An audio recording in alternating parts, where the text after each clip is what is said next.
Yo bonsoir. Suite à la vidéo que j'ai faite où je parlais en anglais, j'ai reçu pas mal de messages qui me complimentaient sur mon anglais. Et bah merci hein. Et il y a même certaines personnes qui me demandaient de leur apprendre. Donc bah j'ai décidé de vous donner des conseils pour apprendre l'anglais plus facilement. Avant tout évidemment je ne suis personne, je suis ni surdoué, ni bilingue, ni prof d'anglais. Je fais selon ce que j'ai appris moi, et bah j'espère que ça en aidera quand même certains. Donc je vais vous donner 10 conseils et on commence tout de suite avec le suffo. En Amérique, il y a 2% des coiffeurs qui ont déjà été poursuivis en justice parce qu'ils avaient raté une coupe de cheveux. Si c'est pas trop bien, ça faudrait qu'il y en ait plus en France aussi. Bon, je déconne évidemment, bien que cette information soit vraie. Mais le suffo du jour, c'est simplement un mot, donc qui est la pendiculation. Ça peut sonner un peu bizarre, mais ce mot signifie simplement s'étirer, bâiller avant de se réveiller simplement. Donc quand vous faites ça, vous pendiculez. Enfin, je crois que c'est un verbe. Et en anglais, ça se dit pendiculation. Comme quoi, c'est facile. Du coup, le premier conseil que j'ai à vous donner, c'est celui qui m'a le plus aidé, je pense. C'est d'écouter des chansons en anglais et de savoir ce que les paroles veulent dire. Je sais qu'il y en a pas mal qui le font déjà, mais vraiment, il faut regarder les paroles, c'est super important. On apprend vraiment beaucoup de vocabulaire. En plus, généralement, les chansons, on aime ça. Et ça rentre vraiment plus vite parce qu'il y a du rythme, etc. Donc c'est beaucoup plus simple, donc je vous conseille vraiment de tout le temps faire ça. Par contre, la moto, elle peut fermer sa gueule. Là, attendez, je vais fermer la fenêtre.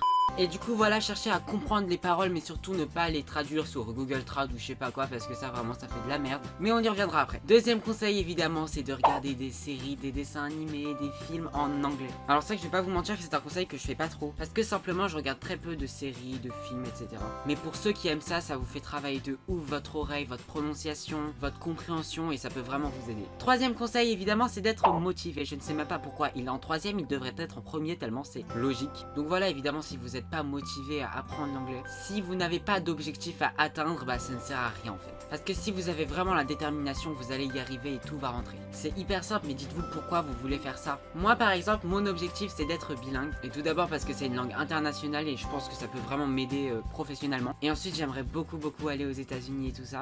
Donc je me dis que savoir parler ça c'est quand même mieux. Et il y a beaucoup de choses qui sont en anglais en ce moment et c'est vraiment cool de savoir parler ça et de comprendre. Quatrième conseil, c'est de regarder des vidéos YouTube en anglais. Alors oui, je sais que c'est chiant, on a envie de regarder des vidéos YouTube, c'est pour se détendre tout ça. Mais il y a tous des choses qu'on préfère. Et honnêtement sur le youtubeur anglais américain, les sujets de vidéos sont tellement plus vastes.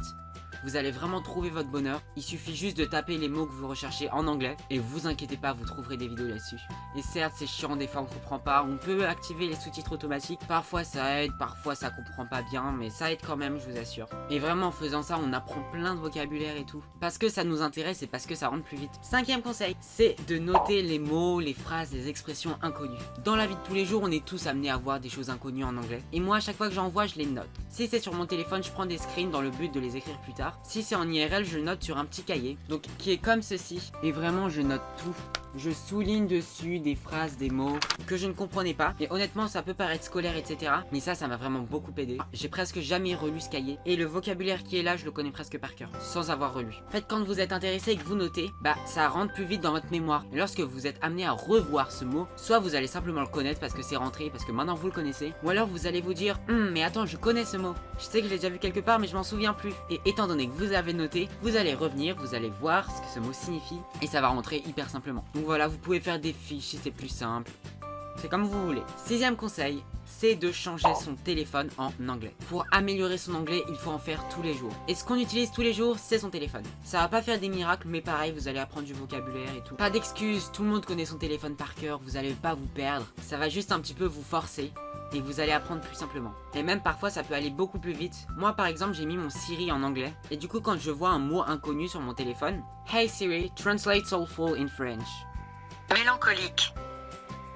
Et comme ça, si Siri reconnaît le mot directement, c'est que vous l'avez bien prononcé. Et si c'est pas le cas, c'est ça qui peut aussi beaucoup aider. Bah si c'est qu'un mot par contre, je vous conseille d'aller voir Google Traduction parce qu'il prononce quand même généralement très bien. Et voilà, répétez après. Donc écoutez comment elle le prononce et après répétez-le et ça va vous améliorer votre prononciation et votre accent. Je trouve que ça va vraiment beaucoup plus vite et c'est super pratique. Septième conseil, bah évidemment, c'est d'écouter en cours si vous êtes encore à l'école. Mais même si vous écoutez à 100% en cours, déjà la majorité des profs d'anglais qu'on a en France, ce sont des personnes françaises elles-mêmes. Donc moi je me suis dit mais attends, il y a un problème. Tout ce que dit ma prof d'anglais, je le comprends, alors que quand je regarde Game of Thrones en anglais, je comprends pas tout. Il y a quand même un petit problème. Donc voilà, ne vous contentez surtout pas que des cours d'anglais, vous allez pas devenir bilingue comme ça. Faut vraiment faire un travail par soi-même aussi, chercher sur internet, dans des leçons, regarder des vidéos, et vous allez vraiment progresser plus comme ça. Huitième conseil, c'est de parler anglais tous les jours, mais c'est-à-dire, par exemple, dire une phrase en français, pendiculation. Et après, essayez de la traduire en anglais, pendiculation. pas du mot pour mot évidemment. Mais par exemple, je sais pas, vous vous dites à un moment de la journée, oh je suis fatigué, j'ai envie de dormir. Bah juste après dites-le, comment on dit en anglais? I'm tired, I wanna sleep. Et souvent dans ce genre de situation, vous allez pas savoir comment on dit certaines choses. Donc ça va vous amener toujours à rechercher et ensuite le savoir et ça vous aide vraiment beaucoup. 9e conseil, c'est une erreur que j'ai pas mal faite, traduire mot pour mot. En fait, il faut vraiment comprendre le système de la langue, c'est pas facile, ça se fait pas directement. Mais si vous persévérez, que vous le voulez vraiment, vous allez comprendre le mécanisme de la langue. Il y a une barrière entre le français et l'anglais, c'est pas du tout pareil. Il y a plein de choses qui ne sont pas pareilles et ça, il faut vraiment le comprendre. Donc je vais vous donner un exemple. Moi, cette année, il y avait un mot que je voyais souvent. Je ne comprenais pas ce qu'il voulait dire. Évidemment, je suis allé voir sa traduction, etc. Il le traduisait par cependant. Ce mot, c'était though, qui est un de mes mots préférés d'ailleurs si vous avez vu ma vidéo. Elle est dans le petit i. Et d'ailleurs, vous avez vu mon magnifique pull. Je sais pas si vous arrivez à bien voir, mais en gros, il y a marqué Yes, English can be weird. It can be understood through tough though. Ces mots, c'est le cauchemar de tout français.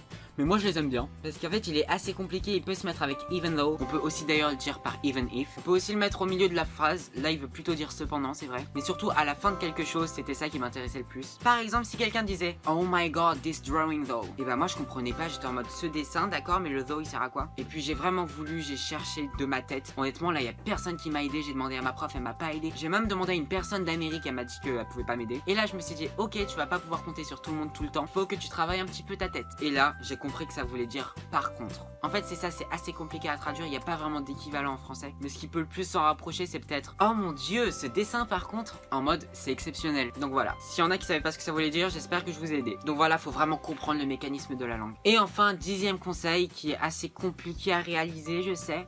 Même moi je ne l'ai pas réalisé mais j'aimerais beaucoup y aller. C'est d'aller à l'étranger dans un pays anglo-saxon si vous pouvez. En fait moi je voulais pas, je me suis dit non j'y vais pas tant que je suis pas bilingue sinon je vais me taper la honte et tout. Mais il faut absolument pas se dire ça en fait. Il y a beaucoup de personnes qui ont dit qu'une fois qu'ils sont allés là-bas, forcément ça les fait travailler tous les jours. Et en fait ils ont pas d'autre moyen que d'apprendre. Donc ils travaillent de plus en plus et après bah ça se fait tout naturellement. Donc vraiment si vous en avez l'occasion foncez. Si déjà vous avez les bases c'est pas grave, vous allez progresser, vous inquiétez pas. Donc voilà vraiment foncez si vous avez l'occasion. Et bah voilà je crois que c'est la fin de cette vidéo. J'espère vraiment qu'elle vous a plu. Oh mon dieu ça a été la rentrée il y a quelques jours et moi je fais une vidéo sur un truc scolaire. Voilà désolé j'espère que votre rentrée s'est bien passée. En tout cas bah voilà j'espère que cette vidéo vous a plu, que je vous aurai aidé. Si c'est le cas n'hésitez pas à mettre un pouce bleu, ça me ferait toujours plaisir. À mettre plein de commentaires si vous avez un avis, une question, voilà je réponds à tout le monde. Abonnez-vous à ma chaîne si vous aimez mes vidéos et que vous voulez pas rater mes prochaines vidéos. Et puis voilà moi sur ce je vous dis à la prochaine pour une nouvelle vidéo.